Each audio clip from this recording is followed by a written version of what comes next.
नाज़रीन किराम अस्सलाम वालेकुम वरहमतुल्लाहि वबरकातुह। माह रमज़ान की बहार है, क्या कहना। अल्लाह तबारक व तआला सबको इसकी बहारें अता फ़रमाए, इसके फ़यूज़ व बरक़ात से हम सबको माला माल फ़रमाए, रोज़े रखने की हम सबको हिम्मत और ताकत अता फ़रमाए। एक सवाल आया है, सवाल ये है कि ज़ौजैन ने आपस में हम मिस्त्री की ज़ौजियत फ़ेल ज़ौजियत को अदा किया और सहरी में बस इतना वक्त बाकी था कि सहरी ही खा सकते थे। अगर गुस्ल करने में लग जाते तो गुस्ल नहीं कर सकते थे, बल्कि टाइम निकल जाता, सहरी नहीं खा पाते। अब उनके दिमाग में कन्फ्यूज़न ये है कि क्या अब जो गुस्ल फ़र्ज़ है मियाँ बीबी के ऊपर, तो इस कंडीशन में नापाकी के आलम में अगर वो सहरी खा लें, इसके बाद रोज़ा रख लें, तो इनका रोज़ा होगा या नहीं होगा। साथ ही साथ इन्होंने अभी गुस्ल नहीं किया और रोज़े की नीयत कर ली। तो देखिए, इसका जवाब मैं आपको दूं कि रोज़ा जो नाम है वो आप जानते हैं सुबह सादिक से लेकर गुरूब आफ्ताब तक खाने पीने और जिमा से बाज रहने का नाम रोज़ा है। अब वो हम बिस्तरी जो उन्होंने की है, तो वो हम बिस्तरी जो की है तो वो तो सुबह सादिक से पहले की है ना। आप ये कह सकते हैं कि वो दोनों के दोनों जुनूबी हैं। तो इस कंडीशन में दोनों जुनूबी हों, वो गुस्ल बाद में कर लें, पहले सहरी खाएं, उसके बाद में गुस्ल कर लें, तो इसमें कोई हर्ज नहीं है। और साथ ही साथ हम बिस्तरी की जो इजाज़त है तो वो तुलू गुरूब आफ्ताब के बाद से लेकर के सहरी के वक्त तक अगर मियाँ बीबी आपस में मिलना चाहते हैं तो वो मिल सकते हैं। अच्छा, पहले इसकी इजाज़त नहीं थी, लेकिन बाद में कुरान का हुक्म नाजिल हुआ। बड़ी मशहूर वो आयत करीमा है कि उहिल्ल लकुम लैलतस सियामिर रफ़तु इला निसाइकुम हुन्ना लिबासुल लकुम व अंतुम लिबासुल लहुन्न अलिमल्लाहु अन्नकुम कुंतुम तख्तानून अनफुसकुम फताबा अलैकुम व अफ़ा अन्कुम फल आन बाशिरूहुन्ना वब्तगू मिन फदलिल्लाह व फल आन बाशिरूहुन्ना वब्तगू मा कतबल्लाहु लकुम वकुलू वशरबू हत्ता यतबय्यन लकुमुल खैतुल अबयदु मिनल खैतिल अस्वदी मिनल फज्र थुम्मा अतिम्मुस सियामा इलल लैल। इसमें जो एक लफ्ज़ है एक आयत करीमा का, इसी का एक जो जुज़ है वो क्या है, फल आन बाशिरूहुन्ना वब्तगू मा कतबल्लाहु लकुम। इसका मतलब यही है कि पहले इसकी इजाज़त नहीं थी इब्तिदाई इस्लाम में और बाद में फिर इसकी इजाज़त मिल गई। तो ये अल्लाह का करम है कि पहले इसकी इजाज़त नहीं थी, क्योंकि शुरू में तो खाने की भी इजाज़त मगरिब से लेकर के इशा के वक्त तक थी।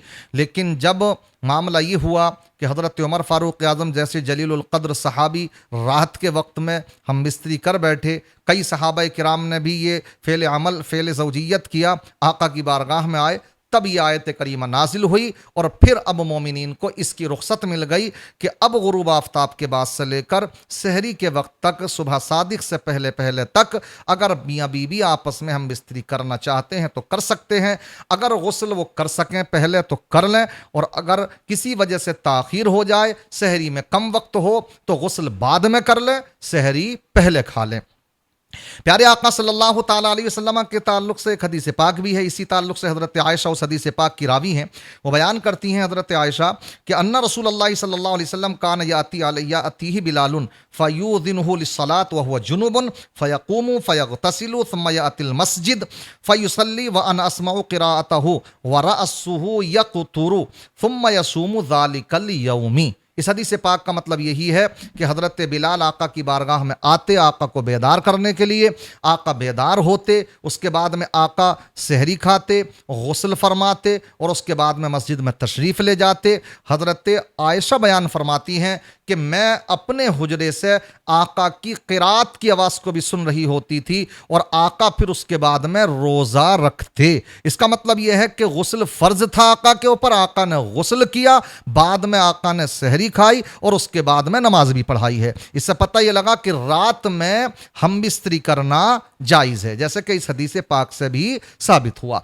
तो ये आप समझ सकते हैं कि रात में हम बिस्तरी करना जायज़ है, और अगर किसी वजह से गुस्ल से फरागत ना हो सके और वक्त हो जाए सहरी का, तो कोई बात नहीं है, सहरी खा लीजिए और उसके बाद में आप गुस्ल कर लीजिएगा। या मान लीजिए कि सहरी में भी आंख नहीं खुल पाई, آنکھ بعد میں کھل رہی ہے، اب وہ روزہ رکھنا چاہیں تب وہ روزہ بھی رکھ سکتے ہیں۔ مگر ایک بات اور کہوں گا اس میں، کہ اس میں یہ دھیان رکھنا چاہیے کہ وہ لوگ جن کی آنکھیں صبح سحری کے وقت میں نہیں کھل پاتی اور بعد میں آنکھ کھلتی ہے تو وہ پریشان ہوتے ہیں کہ ہم نے تو سحری کھائی نہیں ہے، ہمارا روزہ ہوگا یا نہیں ہوگا۔ تو یہ تو اکثر لوگوں کو معلوم ہے کہ بغیر سحری کا بھی روزہ ہو جاتا، مگر میں اس میں ایک پوائنٹ کی بات یہ بتلانا چاہتا ہوں کہ جب ان کی آنکھ کھلے تو اس وقت میں جب وہ نیت کریں گے کہ میرا آج کا روزہ ہے، اگرچہ میں سحری نہ کھا سکا، تو اگر مثال کے طور پر ان کی آنکھ کھل رہی ہے 9 بجے کے ٹائم، تو اس میں وہ یہ نیت نہیں کریں گے اب سے میرا روزہ ہے، ان کو نیت یہ کرنا ہے کہ صبح سے ہی میرا روزہ ہے،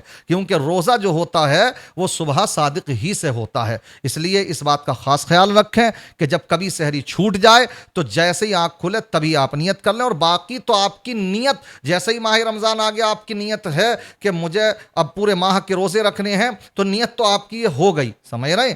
تو اسی لیے ہاں کلی کر لیں، اس وقت میں کلی کر لیں، لیکن کلی غرارے والی کلی نہ کریں روزے کی حالت میں، کیونکہ اس میں یہ ہوتا ہے کہ کچھ نہ کچھ پانی کے قطرات حلق سے نیچے اتر سکتے ہیں، اس کا خاص خیال رکھیں۔ امید ہے کہ آپ میری بات سمجھ چکے ہوں گے، اور بھی اس کے علاوہ روزوں سے متعلق، ماہ رمضان سے متعلق کوئی بھی کسی قسم کا آپ کے ذہن میں سوال ہو تو آپ کمنٹ کر کے بتائیے، انشاءاللہ آپ کی خدمت کی جائے گی، جس لائق بھی ہیں حاضر ہیں۔ اللہ کی بارگاہ میں دعا ہے اللہ تبارک و تعالی ماہ رمضان کے فیضان سے سب کو مالا مال فرمائے۔ السلام علیکم ورحمۃ اللہ وبرکاتہ۔